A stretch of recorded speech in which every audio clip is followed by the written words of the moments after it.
for my business. Not only do I get inspired, but I get to meet some amazing, authentic people that I feel I can really connect to. Being surrounded by a community of like-minded people, it's a great energy. The most important thing for a startup is the community around them. Obviously, you need good technology and you need a great idea, but the community that you can draw in and collaborate with and make use of is just so important. And I mean, it's kind of obvious to say, but it's the people that really make these things happen. I think as we move, further, more deeply into the collaboration economy, we're going to find even greater opportunities for things to just get done, and our cities, our communities, to get better because people are actually seeing, that what affects you affects me. So the power of this movement is that it is so inclusive that people can write themselves into the story, and it actually benefits the more people on-ramp into it and just need to watch it explode across the world, and it's going to be incredible to see how it all unfolds. So why are we doing this? Because we love helping people bring their gifts to the world. This is about an entire movement of us helping each other bring our gifts to the world. And this is what is happening every time we back each other's projects.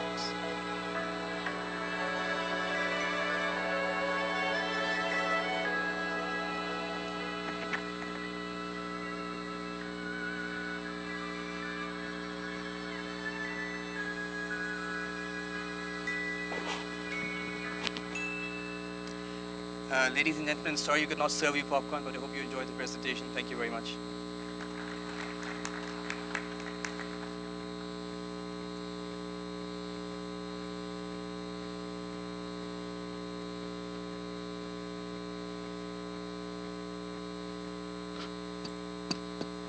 So we're open right now for Q&A.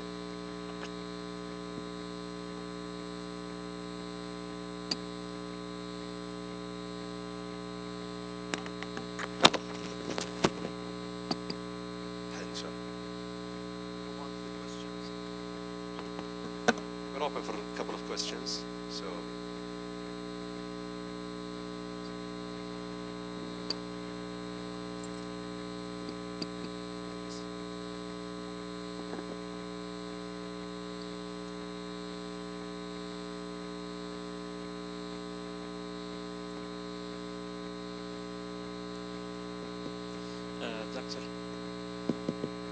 Dr. Mazem Babad from Caxt. I think my question is answered already, but it needs some clarification. We cannot here in Saudi Arabia adapt models, even if they look successful, shiny, pleasant, appealing, whatever. It is more, we need to solve the problem that we have here in Saudi Arabia, that is the accumulation of knowledge in the universities and research centers that doesn't seep out to the market. This problem needs a solution more in an engineer point of view. That is, what is the situation, how it has resulted, what are the tools that we can use to change it, and what is the dynamic work plan. We have to be creative and innovative in solving this problem because it is a dynamic problem. Adapting things from the outside will waste resources, waste time, waste valuable people energy. So we have here somebody from Caust, so I think he's there. Thank you. Yes, to some degree, I think you can adapt them. I mean, there's an extremely good co-working space in Jeddah, which is full, completely full, and is doing some great things. And we've adapted parts of incubation, acceleration, co-working space models, and we've put them in a Saudi way. and my entire team Saudi. So on the intellectual property question, it's a very good point. This is actually a problem the world over. Nobody has solved it, including in the US. We tried to do our particular one in Arizona. I'll go into this in a bit more detail tomorrow, but we're actually putting together a version of an acceleration process for intellectual property, which we're going to launch in March, and we're going to open it up to other universities. So we already have some success with IP-based startups. We have several that are in the process of raising Series A money, which is when you get into the decent money. And we have a bunch coming through. We have a bunch in our accelerator now. There's a lot more that can be pulled out. It's hard to do intellectual property-based startups because they're usually quite time-consuming because they're biotech or devices or chemical industry or desalination or solar or whatever. But we think we have a process for doing that, and we're going to open it up to a couple of partner universities in the Jeddah region, and then we'll see if that works, and then we'll try and open it up to the rest of the kingdom. But I don't want to jump the gun. I want to talk about this tomorrow. So yes, sort of. Hi, my name is Khalid Soleimani. I'm the head of Serb Angels and Khabir VC. A few years back, I defected to the other side. I turned from entrepreneur to investor. I used to bash the investors for not understanding entrepreneurship. And now, 3 years later, we have accelerators, incubators, and we have an angel group, and we have a micro VC. And we have managed to lower the expectation of investors or the requirement to basically a validated business model or a product and some customer validation. However, the message I'm getting from the accelerators, including the one at Kaus, that our investors are arrogant, they don't understand, they should be more, open. And I told them we can't open them anymore. I mean, that's about it. So I want your feedback, especially Yusuf, Dana, and Gordon. What do you guys think? Are the investors here really, too stringent? Or, in my opinion, the accelerators should just walk the extra mile and produce validated MVPs with customer validation and at least some initial sales? Because we're not even getting that. We're just getting websites or landing pages. Thank you. This works. Does this work? Yeah. All right. Well, first, I think we do have a fundamental issue, fundamental problem with the investment ecosystem. Very simply, as an accelerator, the model that we described in Y Combinator and any other space is that you will provide an entity at the seed stage, and by doing that, giving them that investment, you have established a valuation. So when we give $30,000 US and we take 10% equity, by design, from day one, we gave them a $300,000 valuation. The fundamental problem is that we have an issue with accepting valuations and accepting that valuations can grow at such a seed stage entry point. And I don't have an answer in terms of how we will overcome that. It's very basically, today if I give you an example of somebody who comes to Amman, Jordan, we have continuously been successful in doing that. When I say we raised 18 million US dollars, that's against the valuations that we have created for our own startups. And predominantly it's foreign. And predominantly it's coming from investors who are seeking to diversify their portfolio. I mean, again, they have traction, okay. But when I say traction, I mean, we've had a lot of discussions with investors in the ecosystem here in the GCC, and in Jordan specifically also. But the traction is a very fluid statement. I'm saying that the same investment that we've seen current local investors shy away from, because the valuation from their perspective is too high, the team structure is not mature, whatever the reasons are, is attracting investments from others who come from ecosystems that are more mature. So I think we do have an issue with the investment appetite in the region for the startups that we basically have pushed forward. We see that change a bit from the second generation family businesses specifically. And there's and we've cracked that a little bit. We have attracted at least 30% last year from GCC-based family businesses, second-generation investors into our startups in Jordan. But it's still a fundamental issue. And we don't have a good answer for that. I mean, I don't have a good answer for that. Is this? Okay.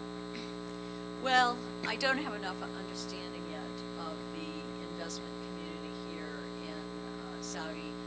I think that some of the efforts are new that are underway, and if I wish I had more background in exactly what you're talking about, what you know, so that I could respond maybe more fully. But you know, there are investors in the United States that are investing big money in projects that are further along. There are, if you look at what is mostly happening, it's not Y Combinator or Techstars. It's people who are doing small investments in these companies. I mean, maybe $5,000 per person for each team member, you know, to do a 90-day thing and to come and live here. So, you know, and you can do less than that. I mean, there are other organizations that are doing acceleration-like activities, but they're giving $3,000 per team member or something to come up with, they screen the proposals, but and only take the best, and then they're coming up, they expect them to come up with that validation in 3 months, you know, and if you don't do that, and if you can't attract follow-on investment through your pitch during the demo day, then you're done, and that's it, and they're not going to help you anymore.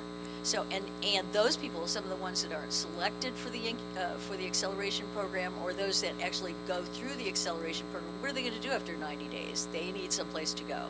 So the thing is that there's a difference between maybe the level of investment that Saudi investors are used to making, and these kind of very small seed stage things to get a company, not a company, a founder and his partner, or his or her partner, to 3 months down the road to have thought through and validated their so I really do think you do need more than a website, probably. You need to have a real understanding and be able to explain who your customer is, how you're going to make your money, and so forth, and then be able to attract some additional money that will help you get through the next stages. So I don't know if that answers your question at all, but it's my attempt.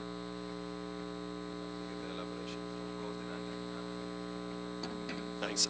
I assume you haven't been in KAUST in 8 months, because I haven't met you. So that means you couldn't have been in KAUST in the last 8 months. Did I? Okay. So I would say everything that you know about KAUST's entrepreneurship ecosystem, forget it, because it is totally different. We are totally changing it up. I would think you're probably right based on stuff that I've heard from people. The pipeline that we have at the moment for investment, there isn't a single internet.com app company in the pipe. None. Now, whether your investors will understand what we've got in the pipe, that's a separate question. Let's be honest, investors are always arrogant. I used to be one. I've been on both sides. I'm gamekeeper turned poacher. You're a poacher turned gamekeeper.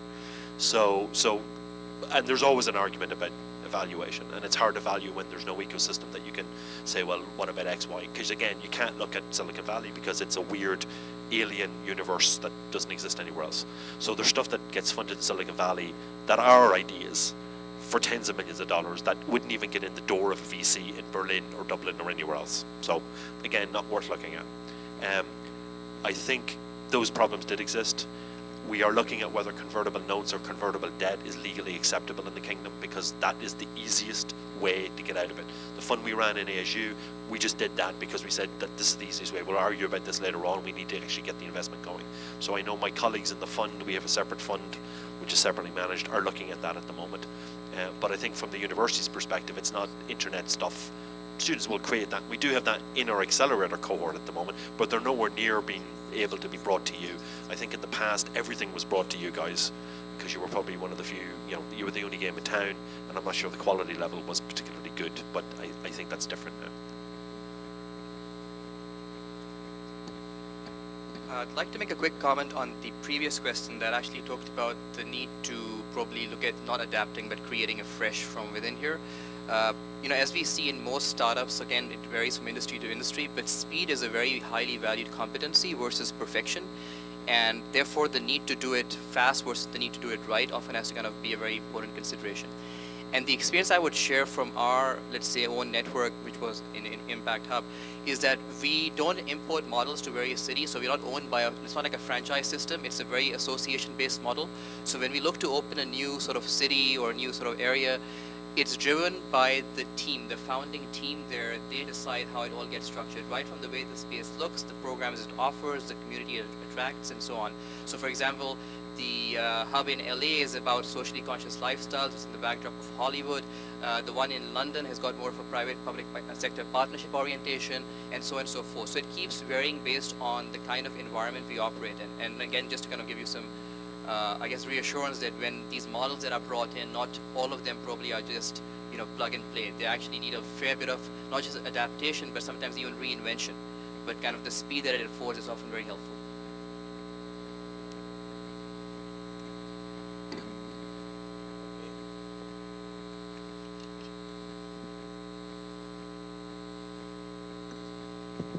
Great discussion. Rakan Lady, Managing Director of Endeavor, Saudi Arabia. My quick question is, we have a lot of floating ideas in the Saudi market by the Saudi youth. We have a formula in the Saudi environment, in the Saudi ecosystem of entrepreneurship. We have a tremendous youth in our country. We have a great market that everyone is trying to enter. And we have a great also wealth that is distributed around with investors and government. My question is, do you think that the acceleration model or the accelerator model is the best model to take those ideas from the brain of the Saudi youth to the market? Or should we adapt into a more hybrid model that fits Saudi, just like you did in Arizona, or we need to come up with something that is hybrid between incubation and accelerator, or maybe it's a different new model? And my question is to the whole panel, please. I think it's all of the above, in the sense that Alex and Furnace were unique, and we created them in Arizona because we needed to create them. But we also took bits and pieces from other places as well. And you're right, what we're doing in KAUST, and again I'll go into this in more detail tomorrow, is we are taking bits and pieces of models and we're fitting them in and we're trying them out. The Corporate Innovation Program that we just finished the beta test last week was brand new. We created it was our own curriculum, our own system. We tried it because we didn't know if it would work. Thankfully, inshallah, it'll work going forward. But I think the answer is all of that. There's no magic. I mean, people go to these conferences and expect to get the answer. There is no answer. And the answer today is probably not the answer in a year or 2 or 3 years' time. This is a moving target. It always is a moving target. Once we understand that, understanding that it's moving all the time is half the battle, I think, because a lot of people are set in their ways and they say, well, if we take this from Berkeley or we take this from Stanford, then it's going to work. And it doesn't work that way. I think that this, is this working? Is it? Oh, okay, good. Well, I just wanted to say that I wanted to express, which I hadn't been able to do in my presentation because I ran out of time, the fact that all of these different sort of modalities or different kinds of programs and assistance efforts and all that, they have enriched the entrepreneurial ecosystem immeasurably. And the fact of the matter is that nobody's suggesting to you that you take the incubator model of 20 years ago and think that that's the way business incubation is today, because it's evolved significantly, nor the co-working model of Simply Space, which is still the case in many places, but obviously it has evolved as well. And the accelerator, the fact is that even though the acceleration programs were created, as I described, there's all this bleed through. I mean, people who are smart have recognized that there are lots of technologies or processes, techniques to grow companies and grow entrepreneurs, and to create an entrepreneurial economy and get that excitement going with youth or with scientists or whatever. So it really takes all of those things. It's not a one or another situation at all, but how do you combine the best pieces to create a program that works in your community? I'd just like to add one concern that I basically continuously face is we have an issue with the type of ideas that we're basically addressing. So one, There is a problem that I find in Saudi Arabia specifically